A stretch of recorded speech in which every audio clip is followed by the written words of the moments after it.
Most beginners spend an hour in the gym 6 days a week.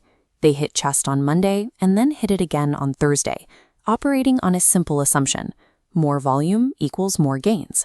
I tested this exact approach with 30 gym beginners over 60 days, and the data showed something completely counterintuitive. The group that spent half the time in the gym actually got stronger. The same protein intake, the same commitment, significantly less effort. Instead of grinding every day, they followed a precise 4-day schedule that completely restricted how often they were allowed to train. The lifters who failed to progress didn't lack discipline. They followed a routine with a structural flaw that prevented their bodies from actually adapting to the work they were putting in. Lifting weights destroys muscle fibers. It does not build them. The mechanical tension of a heavy lift violently tears the tissue apart, creating microtrauma. This is a biological distress signal that forces the body to repair the area. This graph tracks strength over time. Immediately after training, your performance drops as you enter a state of fatigue and damage. True strength building happens entirely during recovery. Between 48 and 72 hours later, your body over-repairs, pushing your strength into a supercompensation peak, well above your old baseline. If you train that same muscle again during this initial dip, say hitting chest again on Thursday, you interrupt the repair phase. Instead of bouncing up to new strength, your baseline crashes lower. You are training during the repair phase, not the growth phase. Endocrinologist Hans Selye laid the groundwork for this by studying how organisms respond to pressure. He found that living systems physically fail when subjected to continuous stress without the opportunity to restore homeostasis, a state sports scientists now call overtraining syndrome. To meet its energy demands in this depleted state, the body actually dismantles its own muscle tissue. Pushing through a heavy workout on a tired nervous system is a measurable biological error that actively destroys your progress. The optimized 4-day blueprint starts by dividing the body's mechanics. Day 1 is focused entirely on push movements like the bench and overhead press, while Day 2 shifts strictly to pull movements like the deadlift. The core logic here is prioritization. We focus heavily on primary compound movements, lifts that use multiple joints at once, because they recruit the most muscle mass and drive the highest amount of physical adaptation per set. These sessions must remain strictly under 55 minutes.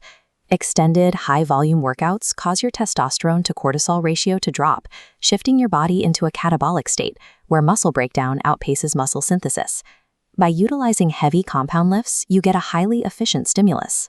But to avoid burning out your central nervous system, that high-output effort requires strict time boundaries. Day 3 is the critical pivot point: active recovery. Sitting completely still actually slows down the healing process. Moving at under 50% of your maximum effort, like a light walk or yoga, increases localized blood flow by up to 30%. This flushes out metabolic waste products like lactic acid without triggering your powerful fast-twitch muscle fibers, allowing them to quietly rebuild their energy stores. Following a dedicated leg day on Day 4, the schedule closes out with 3 full days of rest.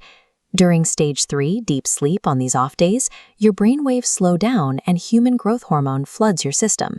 This is biologically required to synthesize new protein and repair the torn tissue.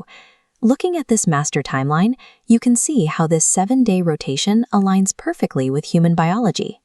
Because each muscle group is only trained once per week, it gets a full 7 days of recovery. This perfectly positions the muscle at the top of its supercompensation peak right as the next training stimulus hits. This structure calculates exactly when your body will peak. It weaponizes the natural repair cycle to ensure you are only applying stress when your body is fully prepared to adapt to it. We tested this biological theory in a 60-day trial, tracking 30 beginners. 15 followed this low-frequency on average 12.3 kilogram increase on their barbell bench press, compared to just 9.1 kilograms for the 6-day group. That is 35% more strength gained, while saving 10 full hours of gym time over the 2 months.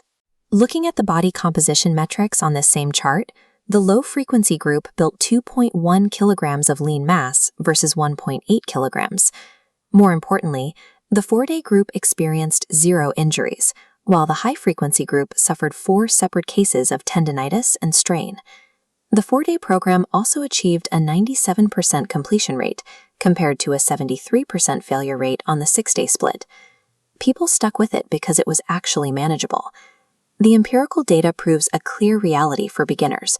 Piling on more training frequency doesn't accelerate growth. It directly causes diminishing returns and biological failure. Popular routines like push-pull legs require 6 days of training, and standard 1 muscle-a-day splits often lead to hitting the same muscle twice a week by accident. Both of these actively overwhelm a beginner's recovery capacity. Even an upper-lower split, which trains each muscle twice a week, demands an advanced level of nervous system recovery that new lifters simply do not possess yet. Physical progression is a rhythmic wave of stress and rest. You apply a precise amount of tension, and then you step back and allow the biology to do its job. To see actual results in the gym, you don't need to outwork your previous efforts. You must systematically outrecover them.